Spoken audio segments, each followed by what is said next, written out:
You were frying, dude. Your POV looked different. Like, it seemed like you really willed that series. These are my rivals, not necessarily my teammates. Like, if you get dropped from a team, you don't want to hear, oh my God, his replacement is so much, like, oh my God, they're so much better now. Like, I don't want to hear that shit. Every time I play against them, no matter what, I'm always going to want to beat them because one, I don't think I should have got dropped, and two, like, I just don't want to lose.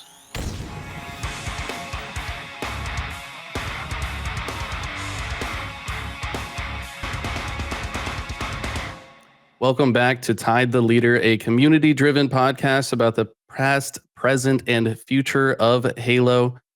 Today, I'm joined with Makowski, as always, and I also have our special guest today, which is Kuhlect. How you doing today, Kuhlect? Good, I'm doing great. Thank you guys for having me. Awesome. Appreciate you being here. So we start out pretty much every show with your origin story. You've been kind of brand new to the scene compared to most of our other guests. Tell us a little bit about your early gaming life. How did you get into gaming in the first place, and how did you come up with your gamer tag? Me getting into gaming, I think the first FPS shooter I ever played was H3.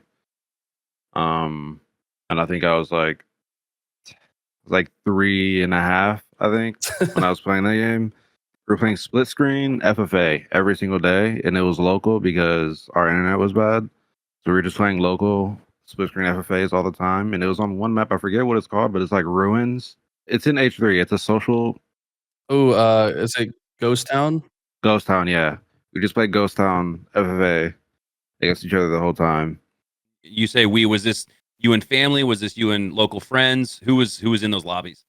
It was me and my two older brothers that were playing.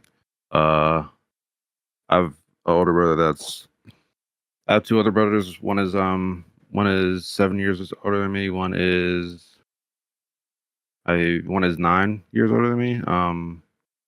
But yeah, that was really just my first FPS. Besides, games in general. I think the first game I played, or the first game I can remember I played, was Need for Speed Pro Street, and I was really into car games back then. I'm still into car games now, but that's what I remember playing. That wasn't FPS, and that's really just all I played growing up.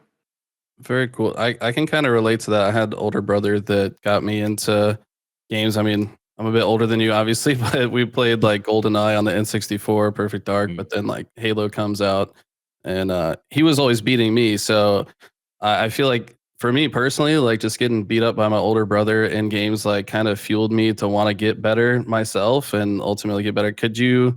Was it a similar experience for you, or were you like better than your older brothers pretty early on? This is a crazy, not a crazy story, but this is a weird story because you say that. In MW3, I remember my brother had almost every gun max level, and he was the max for Siege, and he wouldn't let me on his account because I would obviously mess up his settings. I'll drag his KD down. Like I just wouldn't do good. I was basically like shit the bed all the time. And my account was like level like 30 because I couldn't get on the Xbox because like they were always hogging it. So I would like sneak onto his account whenever, or like whenever I had asked to play, and he said, "Yeah, I'll just grind the whole game for hours." I think that kind of played a part. I didn't really start grinding to get better until like a couple years later when I tried to start competing. But yeah, honestly, before that, that's basically all I did. All I did was just play on my brother's account. And I remember in Black Ops, that was the second FPS I played. I played Black Ops, and he put me in a combat training lobby. And if anybody knows combat training, all you do is play against bots. Like you don't play against real people. And he would set that up for me every single day for a whole year. And I thought I was playing real people, but I was just shooting bots the whole time. So, Ender's Game. Yeah, I don't know. How old were you? What's that? Black Ops 1? What year was that? That was right after H3, right? That sounds about right. Yeah, 2011 maybe. Like 2011. I was in the third grade. So you're like 8 years old. Yeah. So you thought you were playing against real people, but you're just shooting bots the whole time. Was he like? It almost sounds like he's like your trainer, like a military like drill sergeant. And he's like, listen, like this is what you're doing for a year. You're just gonna shoot as many bots as possible. Yeah. Wow. I mean, do you feel like during that time span you maybe developed some of your like FPS skills was just shooting those bots for hours on end. I mean, honestly, thinking back at it, like it had to have helped with my aim. Like, it's no way it didn't. Like, it's no way like Right. shooting bots for a whole year unknowingly like doesn't somehow help you out. So I think it did help me out, but like it was like unintended. Like he was trying to do that just so you wouldn't bug him to play on his account. Yeah, Like, literally. Formal said the same exact thing. That seems to be a theme in Halo, right? Brothers, either they team with each other and go on a dominant run, or they just don't let you play at all. It seems to be one or the other. So yeah, I guess it was good because I just always used to think on this account whenever you went to football practice. So like, I got my place I'm in. So Kuhlect, I'm really curious with how you got your gamer tag. It sounds super sweaty. It looks super cool. You got the unique spelling to it. How'd you come up with that? My gamer tag before this was Zoda, and I only got that because I think it was when Xbox re-released all the gamer tags that were inactive, and I just grabbed that. I don't know why. But Kuhlect, I was watching a UMG match from COD, and his name is Neglect, and I was like, okay, that sounds pretty cool, and it's all capitalized, and my first name is Kahari, so I was just like, okay, I'm gonna just take the last 4 letters and combine them with my first 3 letters, so Kahari, and then I was like, okay, bet Kuhlect, since it sounds kind of cool and it's kind of like catchy, like you can use everything for it. I like that. Thank you. So you played the classic Halos, the classic Call of Duties. Which game or shooter would you say really honed that competitive drive, the will to want to get better and maybe even start to compete? Ghost. I think Ghost was the first ever competitive game I've ever watched. And it was kind of random. I think it was when Ghost MLG just came out, and that's when Champs was in the beginning of the COD year instead of like the end.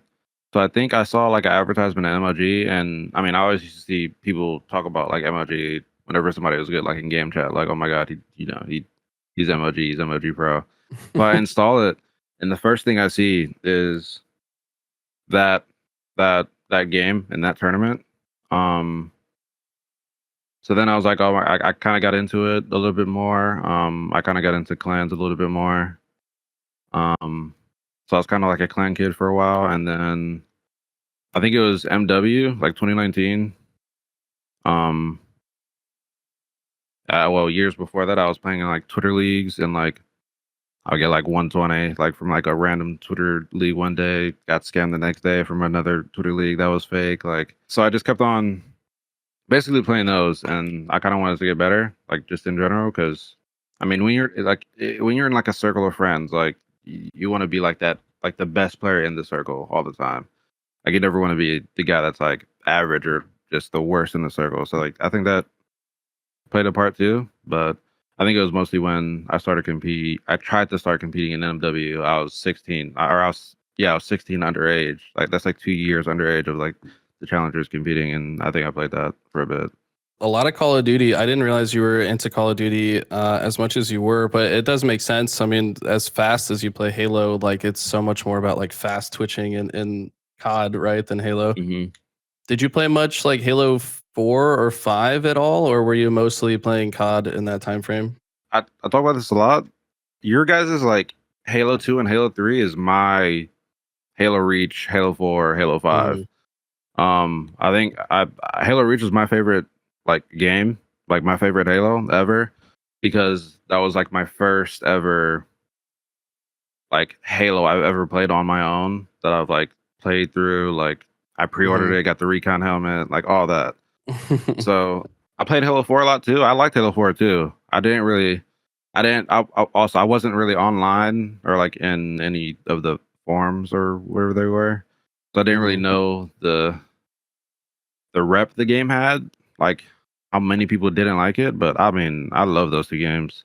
Even H5. I played H5 all the way up until 2017, and then 2018, and then I kind of stopped once the competitive scene kind of ended. Nostalgia drives what your favorite Halo game is. Like I played Halo 2 when I was in high school. Like I love Halo 2, right? Like it's just kind of how it is. There was a meme that's like, I can tell you what your favorite Halo is based on your age, and it's just like, it's pretty much if you were in high school when it came out, that's probably your favorite Halo. So no, it totally makes sense. And it's funny you say the thing about Halo 4. You're like, I liked it because I didn't read other people's opinions about it, and I think that's a good lesson for a lot of people. Like, dude, who cares what other people say about like your favorite movie or game or whatever? Like, you can enjoy stuff. Yeah. I feel like people listen to other people's opinions about uh like how good a game is to decide what their opinion is about it. But it's like, dude, if you enjoy it, you enjoy it. It is what it is. So Exactly. The forums can be a double-edged sword for sure. They can stoke the enthusiasm that you have for your favorite game, or they can also kill it. Speaking of the Reach DMR, that title famously switched from the battle rifle to the DMR. Was that something you were pretty hyped about going into season 3 of HCS? Was the switch from BR to Bandit? And what are your thoughts on it now? Um, honestly, when the Switch came out, I mean, we kind of knew a couple months later, so I was kind of preparing for it. But I mean, but when with the VR, I honestly really couldn't like shoot back long range. So I was kind of happy. Like I was like, okay, but like we got a single shot weapon, I can finally shoot back long range. Because with the VR, I played a high sense, and it just was really hard to just connect all 3 bullets in the burst, long range, especially on a high FV. So when the Bandit came out, I was like really happy. One, because it was a new starting weapon, it was a fresh start, and I knew it was kind of going to change the meta, kind of. Um, I think it was good that they made that change right after Worlds. That way, everybody can get comfortable with it, and then so many tournaments were hosted as well. What are your sense settings? 477. Yeah, I lowered That- my Excel one because it was a little too fast. That's those are legend settings as well. He also plays 477. I think most of that quadrant team last year played that. I might have to hop. I recently bumped up to 4. I play 457.5, Mm. but I feel like if you're in people's face a lot in this game, like you are, and I feel like I'm kind of increasing my pace of play. Like you need to play on higher just so you can like kind of correct your aim. If you're flying in someone's face or like over their head with a curb slide, like you've got to be able to keep up with like adjusting your movement as it relates to your crosshairs movement as well. So Yeah. makes a lot of sense. Lately, there's been a lot of conversation about the sandbox and the maps, and maybe the bandit needing a slower time to kill, or the maps need to be refreshed. What's kind of your perspective right now on the current meta? I do think the maps need a refresh. I think Solitude Plaza need to refresh. I think Aqua needs a refresh, and then I think we need newer maps, like new original maps, no more remakes. I think Plaza getting spawn trapped in blue is really, really hard because on the other maps you don't spawn next to a stronghold like how you do on Plaza. Like you can't really, you don't have a thing to play around. And then I think Aqua. I think putting OVP one kind of it didn't leave Car useless, but I guess it kind of made P way more valuable than it was supposed to be. So I think moving the power up to top mid again, and then the thrust bottom mid would be great, and then removing the heat wave. Maybe, possibly, but yeah, or maybe putting the heat wave Car 1 where the plasma pistol spawns, but I think that would negate, I guess, OV. Or you can put a plasma pistol P1 and then a heat wave Car 1. Solitude, I think you just like what all the other pro players said, you just put a repost in blue.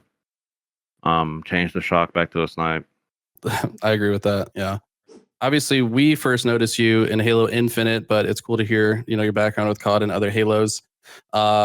I'm curious, how did you get into, like, everybody knows there's kind of a politics involved with getting onto good teams and like playing with better players. I'm curious, like, was there any specific player that helped you like bridge the gap onto getting onto good teams in those early Halo Infinite days? And talk me through, I guess, like your early Halo Infinite competitive experience. It was 100% Remy. I think it was 100% Remy. I think some other pros had some parts in it. Because I mean, in H5, I was just like some toxic kid that like teabagged you and like sent some really interesting Xbox Live messages to everybody and just complained. I was like, it's a terrible time looking back at it. But so I guess everybody kind of knew me from that. And then, I mean, in Infinite, I was just playing matchmaking. I was grinding. I was streaming. Fnatic hit me up randomly. Like I wasn't even competing yet. Like I wasn't even on a team yet. Fnatic hit me up, and then I was like, started playing matchmaking. I saw Rami, and then I didn't really see him scrimming since I have everybody added. So I was like, okay, I'm gonna message Rami. I know he's good. Like I've seen him play in H5, and surprisingly, he said yes. We started playing with Posey and Chance. Then we went to Rally, did our thing, and then we went to the next event with Bomex and Ironico, and then I got my first ever offers from G2 and SSG, and I went to SSG. So it was a good time. It definitely goes to Remy, 100% though. It's the MVP of that. Yeah, you guys competed online for a couple events. You got top 12, or was it? It was top 24 actually at Raleigh. Mm-hmm. Yeah. All things considered, though, that's not a bad result, especially for your first time on the scene. What did you learn that event, and what was your what was the key to doubling up on the next placing? Because you did eventually place top 12 shortly after on LAN, I believe, right? Yeah. So honestly, after the first event, I kind of noticed everybody was kind of. Personally, I thought everybody was pretty shit at the game. Like after we lost, I was like, I don't even know how we just lost that. Because like those guys, it was Navi at the time, and no disrespect, but like they were really average. Like we could have beat them. I feel like everybody has that feeling after they lose to, like, after being an underdog and losing to a team so closely. But I mean, after that event, I kind of started to learn about basically like how to play, like the basics. And just like the basics off Spawn, I started to learn a bit more about that. I started watching a lot more streams, and I also got noticed more. So, right after that event, I got trials from G2 and SSG. So when I was playing with them, I was learning a lot too. I didn't get on the teams obviously for the next event. I was on ESA Red, but I got a lot of practice with those guys, and they taught me a lot during that time. So I appreciate that. But yeah, basically just learning more of the basics and what I could do to help my team. Would you say that before those experiences, you were mostly just running and gunning and just like winning all your gunfights, and that was a primary reason for like at least the level of success that you had? Like, did you feel like you were maybe just playing kind of without a real purpose on the map, but still winning your fights and getting away with it anyways, kind of thing? I I'd say yeah. Kind of because that was like what I was told to do. But I mean, even before that, like I would always message. I mean, I've always messaged pros about advice, like, or what I could do to help my team. Or even before that, when I think Formal made a video, it was like how to be a better teammate, and like people always release like a YouTube like or a Twitter clip of like from that video.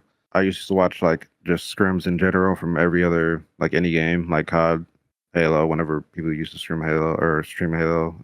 So yeah, I mean, I'd say I just run, shoot, kill for a bit. Yeah. Jumping back to the time where you're teaming with Rami and you guys were duos for a long time. I remember when you joined SSG, there's a lot of hype around that roster after back-to-back top sixes in the online cups. You guys end up placing top 16 at Kansas City. From your perspective, what really went wrong on LAN at Kansas City? Because it felt like you guys were destined for a bit higher of a placement there. Honestly, I think our problem was we weren't really a team. I think that's one thing that I have improved on the past 2 years is being a better teammate, like a way better teammate. That team, we kind of we well, one, we didn't really practice well. We had different philosophies to the game, so we would always just be on different pages. VOD didn't really go well, so we didn't really get much good prep going into the tournament. And then also we just weren't a team. The team chemistry was kind of off. We would like get done with the series, disappear, not talk, come back, play the series again, disappear, not talk, like, and that's kind of like that's kind of like what it was all the way until I guess we were all off of SSG. Until Donnie came in, but on that team specifically, we just weren't really a team. I think it was egos from all of us. I won't put anybody under the bus, but there's definitely egos. You involve less criticism. You're deflecting criticism. So I think it was that. And we also just weren't a team. I don't think anybody really wanted to play with each other. We were just there just to play. That actually makes a lot of sense and kind of mirrors some of the experiences that I had as a coach. Like for G1, I mean, there was at times that roster really loved each other and like wanted to hang out and play. And there's like time periods where like after scrims, like they're running matchmaking together, but then like some kind of disagreement happens or like you said, egos get involved and people are like, he's wrong, I'm right. And I do feel like just generally speaking, you do have to be kind of, I guess, open-minded and like willing to hang out with each other. You've got to genuinely bond and like experience like that friendship. Like if you're not friends with your teammates, like outside of the game, are you really going to put your life on the line for them inside of the game? Like people don't realize like how much of that out of the game stuff bleeds into the game itself. So that's a really introspective perspective you had about that team.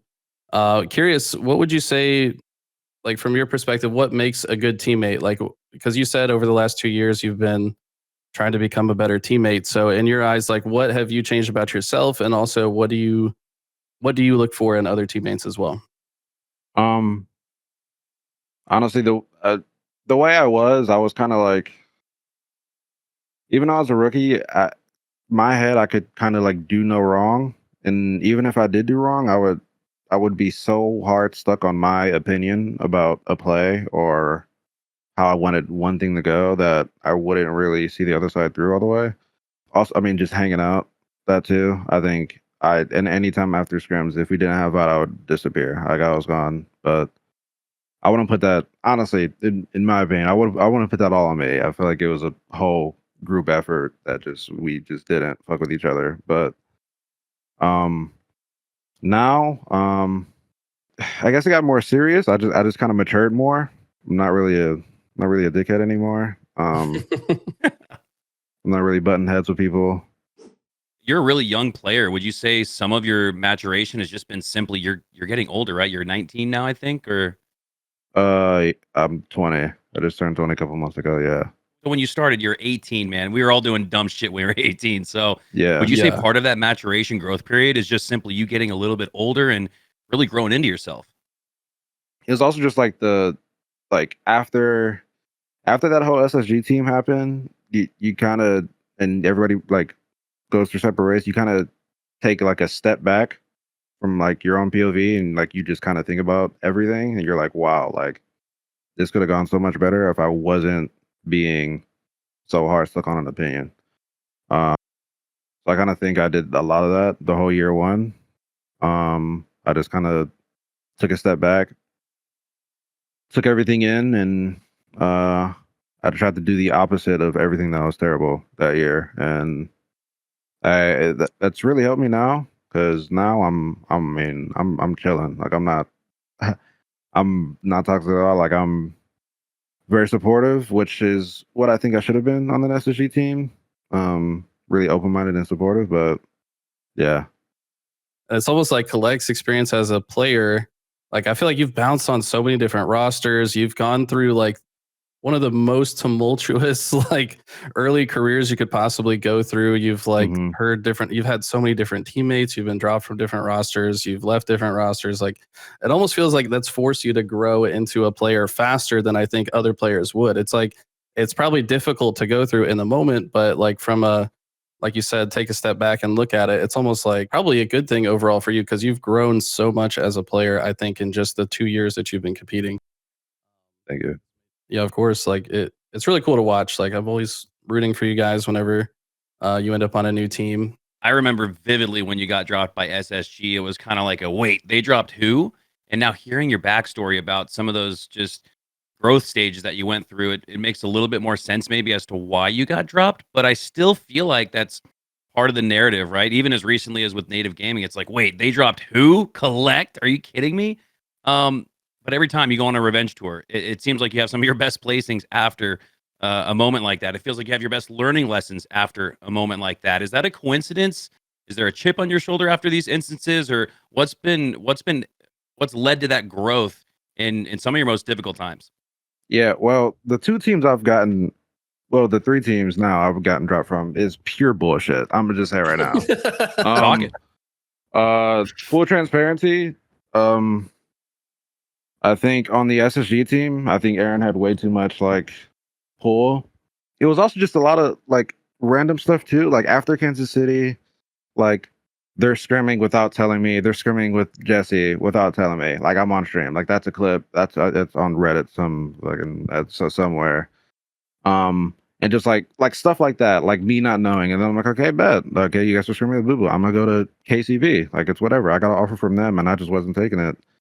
I'm gonna go to KCV, and just like it's stuff like that led to the SSG situation, and then that whole year, the rest of that year, I guess I kind of teed up. I got on KCP again, signed. They wanted to play with Manny.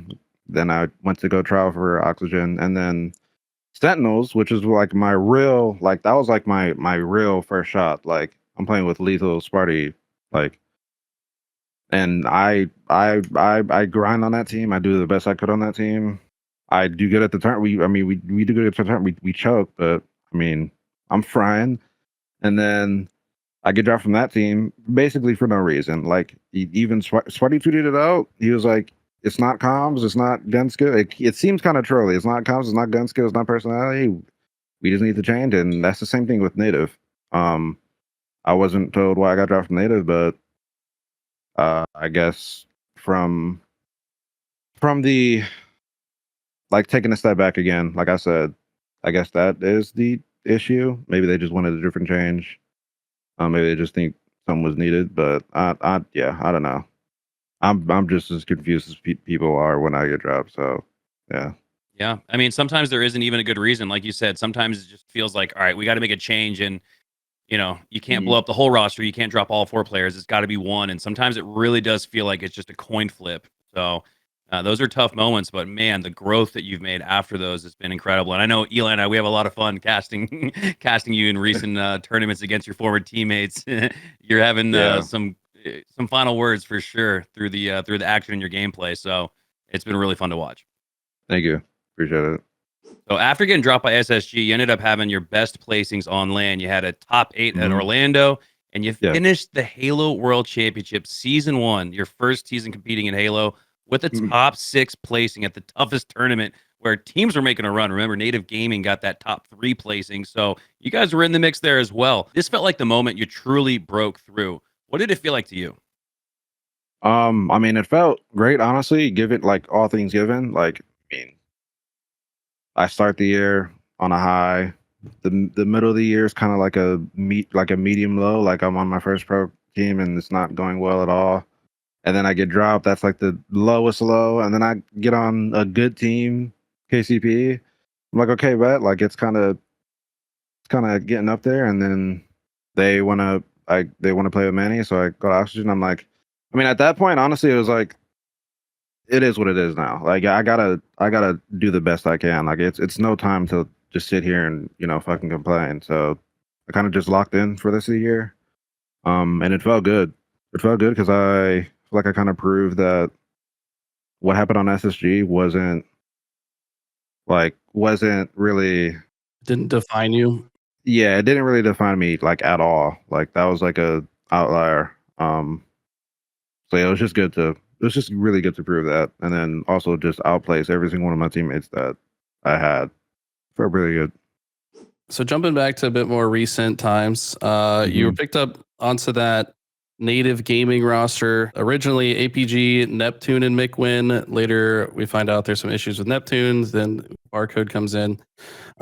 This squad seemed great on paper, but ultimately from the outside looking in, it just always felt like there was some issues with you guys, maybe some inconsistencies. From your perspective, what do you feel like was the issue with that squad? Um, well, personally, I didn't think we had enough time together, like at all. We picked up Barcode. One, we had a fourth every single week of the Open. We played with Neptune. We were supposed to play with Last Shot, play with Chance. Barcode got to the US 2 days before the Open, played with him, and then we played that next week. And I think we got 2.5 weeks of practice before the event, and we were in open bracket because of that. Like, because we just weren't placing well. I kind of don't want to talk about, but I chalk that beginning of the year to us having multiple force and not scrimming with force consistently. And then I do think it is a lot of disagreements. Full transparency, me and Austin had a lot of disagreements on like how to play, kind of like the SSG situation. A long debate about how we want to play some of these situations and like the pros and the cons. Yeah, I don't know. I think it was just a lot of opinions on that team and like different opinions, and we couldn't come to a common ground. Not even a common ground, like Like a system that worked for everybody, kind of thing. yeah. We were kind of on like 3 different systems, and it just didn't work out. That actually makes a lot of sense from the outside looking in, because it felt like at times you guys would like gel, but Mhm. from my experience on teams and just like being a competitor, it's like if you guys do too much thinking all the time, like you don't have as much space for like on the fly playmaking or like just being in Yeah. the moment. It's almost like you're thinking too much when you just kind of gotta just see a play and make it happen based on what's currently happening in the game, right? We can sit and talk about setups and strategies all we want, but it's like the real game is messy and fast paced, and like you've just got to figure it out as you go. So Yeah, I honestly think that it's literally exactly our problem. I think Austin said that like exactly how you said it. We were mhm. playing way too like we were trying to play way too perfect, and trying to play way too perfect just always leads to a horrible outcome all the time. Too reactive. Yeah, you're too reactive. You want to do everything perfectly. You don't like. You're not thinking of plays on the fly that could win you games. I think that. Yeah, so I think that's a big part of it. We were trying to play way too perfect. We weren't really loose. We were playing kind of slow because of it too, and that like bit us in the ass like all the time. So yeah. I actually really appreciate your perspective on that, Collect. It sounds to me like it's not even a personality issue. It wasn't even a we don't like these guys out of game issue. It almost sounds like a era difference, like an age difference where you've got more like kind of like an old guard way of thinking, and then you come into the scene with this new way of playing Halo, new way of thinking. Do you think that was mostly the difference? Because now you're on this Proton squad with Last Shot, another guy who's young, up and coming, potential rookie of the year. And then you got Druck and Talik. I mean, these guys like to play fast, aggressive, in your face, and proactive. Would you say hmm that's been a big difference for why you found some recent success with this Proton team? I'd say it plays a huge part, basically because I mean the meta right now it's kind of hard to explain, but you want to play fast. You want to get in people's face. You want to stagger people. You want to split spawn people. We all have that same mindset. We all had that same mindset year one when I almost teamed with them. It was pretty easy, and then I mean last shot too. Wyatt's a god. He wants to do the same thing. Wyatt go get damage, go kill. So A lot of people don't realize how much like philosophy plays a factor in a team's success, because like if you're just not on the same page, I mean, even down to specific game types, like strongholds, for example, is one I always call a philosophy based game type, because it's like if one guy on your team thinks you should be playing AB and another team thinks you should be playing AC, and the third and fourth guys think you should be going for trip cap the whole game, like no one's going to be working on the map together yeah. properly at all, right? So that makes a lot of sense. So you've got to be on the same page, and that's why the skill gap in this game is teamwork and cohesion and I guess philosophy, if you want to put it that way as well. So after you got dropped, you ended up kind of in like a limbo period before you end up on Proton, with the roster appropriately named Still Deciding, as I guess, I don't know if that's because Cloud9 was deciding which half of their roster they were going to continue supporting, or if you guys are still deciding if that was even going to be a team. But Which was it? yeah, I'm curious, before I ask the rest of that question, is it why is Still Deciding? I don't even know if I should say this, but yeah, we were just still deciding if we were C9 or not at the moment. So yeah. We asked Tusk a similar question uh, at that Orlando LAN, and he said the same thing. Yeah, he's like, yeah, Cloud9 was deciding like which half they were gonna support. So with that roster, you ended up finding some success. You even beat Native. You guys had like a little mini rivalry where you guys, I think, reverse swept them in the first Yeah. one, if I'm not mistaken, Second, and right? then Dude, Or the was it the second first? one, yeah. in the second So one. And you had lost the first one, and then you're staring at the 0-2. yeah, we got 3-0 or 3-1. Yeah. Talk us through that. You lose already. You're about to go 0-2 in the series against your former team. You never want to lose against your former team. What was it like getting that reverse sweep? It felt really good. One, because I mean, I know how to play against those guys. Like in my opinion, is really easy to counter them. So I kind of just like talked us through that, and I mean, one, we came out so flat, like we had no confidence. Like it was like everybody just rolled out of bed, and it was like a scrim against like a top 128, like 128 team. Like we just didn't care, and we were getting like shit on. Yeah, I don't know. We just played lazy against a team that we just can't play lazy against. Bro. Like those, all four of those guys are good. Like they're all good at the game. Like we can't be lazy and like not hold a death cam or like not call something out or like just complete laziness. So I mean, right after game two, we weren't even losing by a lot. Like we lost the Slayer by I think like 20 points, and I was like, we're literally playing shit right now. Like these guys are so shit at the game that these games are close and we're barely losing to them. And if we just tee up and like tighten up and stop getting lazy, we win the whole game. We win the whole series. And then those next 3 games, they get shit on and we reverse sweep them. So, yeah.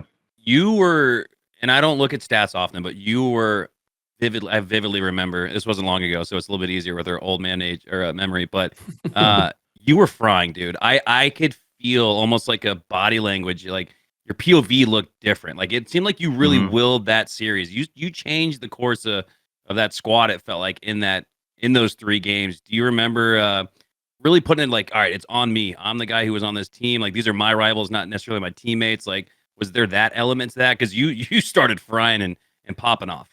If you get dropped from a team, you don't want to hear, "Oh my god, his replacement is so much," like, "Oh my god, they're so much better now." Like I don't want to hear that shit. Like I so then like every time I play against them, no matter what, I'm always gonna want to beat them because one, I don't think I should have got dropped, and 2, like I just don't want to lose. So I guess that thought in the back of my head the whole time helped a lot. And then I guess knowing how to play against them helped a lot too, because I mean, I just wasn't fucking losing that series. So I always have the chat up on the side when we're casting, just to like, I don't know, we keep the pulse of the chat, see what people are saying. And I'm pretty sure I remember like Druck and Talik being in the chat, like Kuhlect, or like they're like losing their shit in chat, which I think is so funny. Like they're literally rooting for you as you're beating your old roster, and then ultimately come to you and, you know, approach you and offer you to join their roster. So when you got approached, was it like a no-brainer, like, yeah, I'm going to join immediately, or was it like a difficult decision you had to think about? it's kind of in the middle because, like, yeah, they're a good team, but like, I don't know. I was looking at seeds and stuff like before the still deciding roster. Like, we were talking about like, okay, we're top 4. You know, we get top 3. Like, we can win the tournament. It's pretty easy. It's not any like, it's some good teams in it, but they're beatable. So we're like, okay, we're still the top 4 seed. We get a pull play spot, whatever, cool. And I was honestly thinking about that the whole time, when I really shouldn't have. I really should have been thinking about the potential, and they kind of had to talk me through that. And then it's also that thing with C9, like I can get on C9. Our other team could be on C9. So it's just all those thoughts in the back of my head, and they kind of like talked me through it, and I kind of just thought about it myself. Like, I mean, dude, like honestly, who gives a fuck? Who gives a fuck what seed we are? Like. And I have max confidence too, so I just believe that we can beat any team, and that's exactly what happened. So yeah, they had to do a little bit of convincing, but I had to do convincing myself too. I had to kind of reroute my brain and like get my shit together before finally making a decision. I love that perspective. Like, it really doesn't matter what your seed is if you're the best team in the tournament, right? Like, that just means you're going to beat everybody that you face. Like, think back to believe the Hype winning the national championship. They came in what, 7th seed, or 6th or 7th seed, and then just beat everybody. And it's because they had faith in each other. Like, you have to imagine some of those players, like Cloud was on that team, so Cloud probably got offers to join other teams, but they're like, nah, let's just stick with this team, because who cares what our seed is if we're gonna steal somebody's seed anyway. So like, that's really all that matters. Yeah, literally. I was gonna say, on that note, so what do you think the ceiling is for this current Proton roster? Are you guys having some visions of winning London? 100%. No matter how, I guess, quote unquote, bad the people view like my rosters or perspective on rosters that I'm on, I mean, I always have the confidence that we can win a tournament. I guess I'm just delusional like that, delusional ego, but I feel like that's how every player has to be. you have to think like that. But yeah, we 100% we want to win, especially with how scrims have been going and how dominant the tournament was. We really do have high expectations because I mean, winning that tournament, it was online, yeah, and we didn't really play good teams besides like Sen. That was like kind of like our floor, and we know how good Sen is. Like Sen is really fucking good with precision. Oh, yeah. So after a couple scrims, like we were like, okay, bet this is our floor right now, and we're so fucking good. We're just gonna try to apply it all at London. Keep the same philosophies that we had, and yeah, try to win the tournament. Eli, you brought up that believe the hype roster, which really segues perfectly into this question, and it talks a little bit about what you just mentioned with that major qualifier. You guys came in as the 7th seed, 12th overall, a long shot to make it to London through points, which is great to hear your perspective previously on, because you were thinking about it just like everybody in the community was, like, oh man, I just don't think they can make it through points. You guys had to get top 2. I actually saw on Twitter that your manager, Jagged Cloud, joined the Discord before the tournament and said, boys, if you want to make it to London, we got to win the whole thing. I imagine that amped you guys up, but it could also be pretty frightening to hear something like that. What was your mindset going into that major qualifier and ultimately winning the whole thing? I mean, my mindset was literally to win the whole thing. We honestly did. If we would have lost in grand finals, I didn't even like that wasn't really like a. I wasn't really like a option. It wasn't really a thought in my head to lose in grand finals. And honestly, like I really like took a step back again, and I was like, the teams we're playing is like they're really shit. Like we're not gonna play Optic. Like we're not gonna play Optic for like top 8, like how you do in the opens, like in the 3rd round, and you got to get top 2 in those tournaments with an unpracticed team, especially. So I kind of took a step back, looked at the teams we were playing. I was like, okay, these guys are pretty shit. And then we did really well. There's a lot of motivation too, because Hunter, after Jagged Cloud said that, Hunter said, "Don't worry about it. We got it. Like we got this." And yeah, we kind of proved his point. So that was pretty good. And I imagine that was in a really believable tone, right? Like it wasn't like, "Oh, we got this." It was probably a confident, "We got this." Did you guys? I mean, it was a text message about. Oh, okay, all right. Well, props to Jagged Cloud. I think that was pretty cool, honestly, because like I said, it could go one or the other way. You guys could lock the fuck in on that, or you could absolutely crumble. Like, oh man, we're the 12th seed and we have to win. That's such a tall mountain to climb. Yeah, but literally. I think Ryan is his name. I think Ryan had a good idea of what y'all's personalities were like. And he was like, man, on the 50-50 coin toss, so which way this could go, I think these guys will lock in. So yeah, it was really cool to see that. Yeah, it's good of him to trust us too on that. This definitely seems like the best roster you've been on, at least from my perspective. I think you're also playing probably your best right now than you've ever played. But tell me a little about, like, from your perspective, like, what is it about Druk, Talik, and Last Shot, and maybe focus a little bit on Last Shot here because he's the newcomer. Yeah, well, Druk's pretty shit. Talik can't shoot straight. No, I mean, I wanted to pick up Last Shot on native. I mean, he literally fried us when we played him in that first open with Neptune, and we wanted to pick him up then. He went to G1, and his whole mindset isn't even about anything. He just wants to win. Like, we were like, okay, why'd you go to that team? Like, why are you going to business? Like, why are you going to that team? And he was like, I mean, I just wanted to win. I just think I have more potential with that team. And I kind of changed my mindset about everything that went on. Like, at the moment, it was like, okay, what the fuck? Like, you said you verbally agreed to join us, but then it's like, I mean, you know, like, you want to play better, like, you want to place well, like, you don't care about salary or any of that, like, you want to win. So that changed my mindset on him, and that changed my mindset period as well, especially with the decision on going from C9 to Proton. I think it's really good that we all have the same mindset. We're all really open about it too, like on like basically everything. I think that helps too. I really think it helps when people are open to talk about things and like what they fuck up on and like being confused on stuff. And I think Druk does a good job like answering those questions or basically being the leader on the team. And why is shoot straight? Like he's a damager. Like if you look at our stats, like any series, like he is fucking frying. and I mean, even when he's frying, like you know how you're on flow, you can do no wrong. Like we're like, yo, you should have did this, and he's really open to fix that. Like, he's not really combative about it. I think that's really good about Wyatt, and he really wants to learn. I guess we're really comfortable.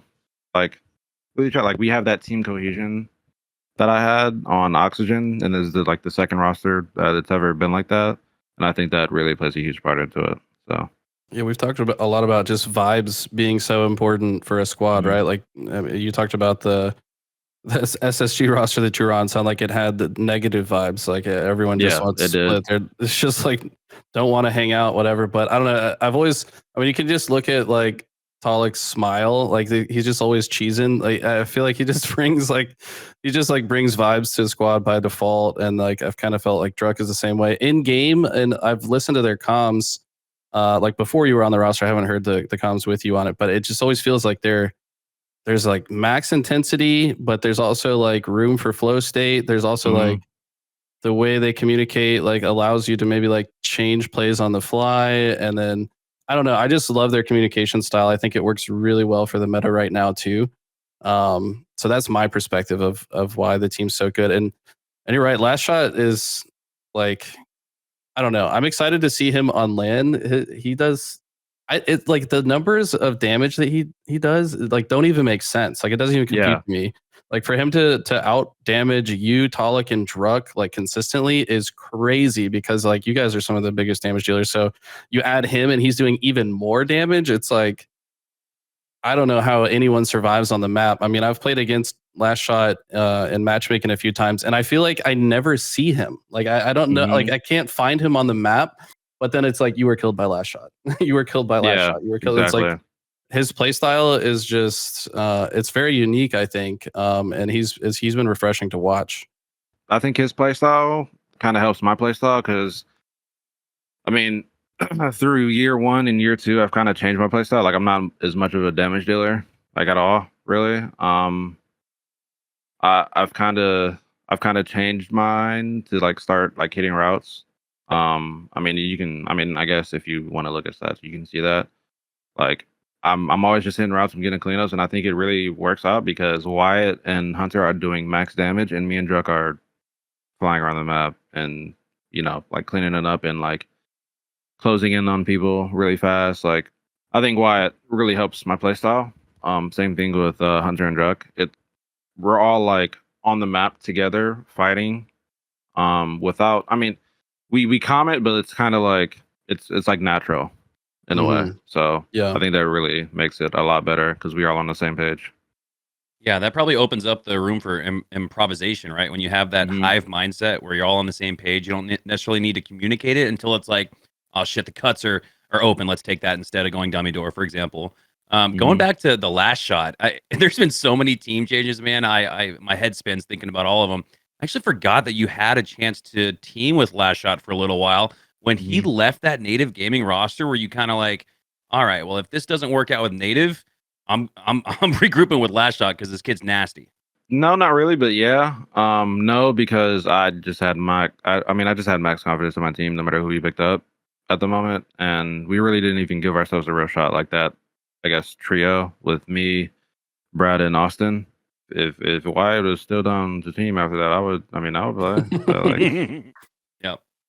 On that note, we've got the schedule. I don't know if you saw it, but right before you jumped into the podcast with us today, HCS put out the London Day 1 schedule. I'm sharing it in Discord if you want to take a look at it. So it looks like, yeah, it looks like your very first pool play match on Friday is going to be against BH3 Esports. We looked it up. That's actually the other EU team. So Bo was already in pools. Quadrant made it via winning the tournament, and BH3 Esports was the number 1 in points in EU. So I believe that is Jump Out Gang. Yeah, Jump Out Gang is what they were going by. So that's going to be your first match. I feel like that's always a good thing to play, like maybe your quote unquote easier match first to kind of help you warm up. And it looks like then you go into Space Station as your next match, and then doesn't show your last match. So I'm assuming that one will be off stream. But how do you feel about the schedule now that you've taken a look at it? I mean, I'm fine with it. I'm pretty fine with it. I'm fine with our pool. I mean, like I said, we're just really confident. Anyway, no matter who we play. Like SSG. Recently we kind of got shit on by him in his scrim, but I mean, other than that, I think we play well against them. I think we counter them well. I think it's just about those like winning moments, those like really tight moments that we lose in, and I think if we kind of just focus up on that, we'll be fine. Besides playing in the tournament, what are you looking forward to most about going to London? Is this going to be your first time traveling overseas? Yeah, it's my first time traveling outside the U.S. period, so I'm pretty excited about that. I'm not excited about McDonald's not having a McGriddle. Well, you gotta have McDonald's in London, right? Yeah, they do, but they don't have a McGriddle. What? It's the best thing on the menu. That's a travesty. Nah, but I'm excited about London just because it's overseas and it's a place I've never been to. So I'm gonna try to make it as fun as possible. Still be locked in for the tournament, obviously, but I need to like research for some places to eat because I haven't really got good recommendations yet. So I gotta need to search on my own and see what I could do down there. But I'm really excited. First time ever being out of the country, going to a major with possibly the best team I've ever been on. So yeah, it's an exciting time. Yeah, I have one final question for you, Kuhlect. This is something that's been on my mind. I see all the time in LVT chat some up and coming players talking about how to break through, and they all but say it's impossible. They all but say it's not even worth trying. But you have broken through, and guys like Cycle have broken through. Mental, Woodham, guys who have never played Halo until Halo Infinite. They've got some of their first 1,000 hours in this game itself. So guys have broken through. That's a handful I just mentioned off the top of my head. So what is the key? What would your advice be to maybe even a younger version of yourself or those players that are looking to break through? Because you're one of the guys that have done that. You just got to network. Simple as that. One, you have to network, and two, you have to place well. Like honestly, anybody that is getting the gas right now and they haven't placed well at a LAN, like you're not gonna get a shot. It's just not. It's not Valorant. It's not any of these other games. It's not League of Legends where like the number one ranked player gets a shot. Like you need to place well while also being up and coming. And I guess players up and coming should hit up the lower seeded teams more, and try to play with those guys, like matchmaking, like anything to really like talk to those guys, and yeah, just try that. It's great advice. I mean, I would say the same thing. Like, you got to at least sign up to the tournament. Like, yeah, maybe you don't think you're on the roster you ultimately want to be on, but like, get on the best roster you can, prove that you're capable, and then like work your way up the ladder because you're not going to just like, who's going to pick you up if you don't even sign up for the tournaments, right? So, Yeah. You say last week, Eli, are you even trying? Yeah, I think I said it on the cast. I was like roasting chat because people are saying some stuff like that. And I'm like, dude, you're literally in chat right now. You did not sign up for the tournament. Like, sign up for the tournament and play, and then maybe people will take you seriously. It's important. Yeah. So. People are scared of being told no for some reason. But yeah, I don't know. I feel like you should just be messaging everybody at all times if you want to. Isn't that the whole story of Kuhlect in a sense, though? Being told no and then saying yes through your gameplay, through your effort, through your actions. I feel like that's the narrative of Kuhlect. That's what I think of when I think of you. Yeah, I guess it is. Yeah, I guess it is. That's a good point. Every time they try to put you down, you just rise up stronger. And now I feel like you're the strongest you've ever been, on the verge of a potential amazing performance here at London, which I have all faith that your squad will have. We're going to go into some quick fire questions. These are designed to have short answers, but you can expand if you like. What would you say is your fondest Halo memory? Reverse sweeping G2 at Worlds. That's a good one. You're a bit younger and maybe don't know all of Halo history, but if you had to pick your Halo Mount Rushmore, so top 4 Halo players of all time, who would be on that? Oh shit. TJ, 100%. Top 4, like It's hard. Top 4. TJ over to Snakebite Royal 2. All right. And what would you say is a Halo hot take that you have that would get you roasted on social media? Halo Infinite's good. Wow. That's strong. That's strong. Yeah. I feel like 90% of the pros that play this game just hate it every day. But like, Yeah, I understand why. But I think like the foundation, I think it's a really good game. I think it was just mistreated year one. If we had this Halo at launch, it could be the biggest Halo ever. I agree. I think Halo Infinite in its current rendition, and Eli and I are classic Halo kids. We're very biased towards Halo 2, Halo 3. I'd say Halo Infinite is right there with the greatest Halo classics of Halo 2, Halo 3. It just took a little while to get there, but we're here now, and I think you're right, Kuhlect. We should appreciate that because it's a damn good game and it's damn fun to watch. Yeah. we kind of asked this a little bit earlier, but which game would you say was your foundational competitive game or shooter that you first started with? Halo 3, Black Ops 1, either or. I guess those games basically fit. What is your favorite weapon throughout all Halo games? Oh, the sniper. 100%. Any particular game that you really love the sniper in? Reach, and Halo 3. I think the sniper in this game is good too, but I think Reach and Halo 3 are unbeatable. It's funny you say that. Bound just said Halo Reach Sniper was his favorite as well in the podcast we just dropped as well. And Halo 3 and Reach were pretty different. Halo 3 was a lot harder to use than Reach, which I think made it more satisfying for me personally. Who would you say is your favorite duo that you've teamed with, either past or present? Duo or teammate? We can say teammate. Besides my team right now, I can give like a top 3, I guess. TJ, Remy, boom, and then honorable mention Brad, APG. But TJ, Remy, and Boom were really, really good teammates in my opinion. Who is your favorite rival to compete against? I already have one, but I'll just say Cycle. Like playing against Cycle? Okay. Yeah. You guys have similar playstyles. It makes sense. I feel like I envision if you guys are playing against each other, you're kind of trying to shut each other down, or like you're often fighting for the same space, I would imagine. So that makes sense to me. Let's see. What is your favorite overall Halo title? Halo Reach. 100%. What is it about Halo Reach that you enjoyed the most? Is it the nostalgia factor? Was it, I guess, the DMR, the maps? What do you like the most about it? Well, that was really, it's nostalgia, yeah, but I'm also huge on customization, and that game was crazy for customizing your Spartan. And then also just that was like the first Halo I ever started. Like I tried to play clans, like I tried to play the MLG playlist, I guess they would call them. Forge Road came out. I was making stuff on that, having fun with my brothers on that. So yeah, it was just like a really nostalgic game, I'd say. Well, that's going to do it, Kuhlect, for the questions we had for you today. Thanks so much for coming on to the podcast. Did you want to say thanks to anybody in particular or have any closing thoughts about the podcast?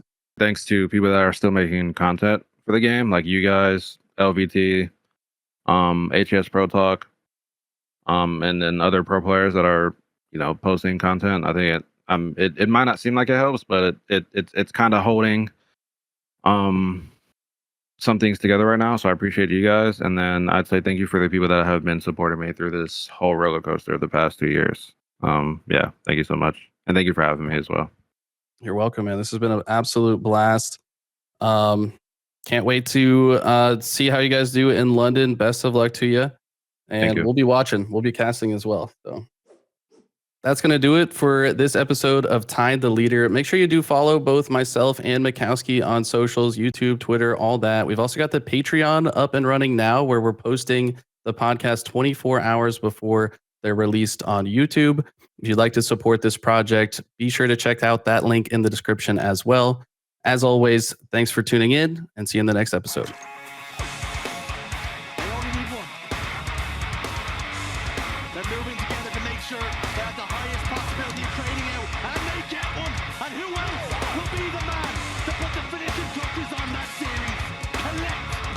Optic gratuito.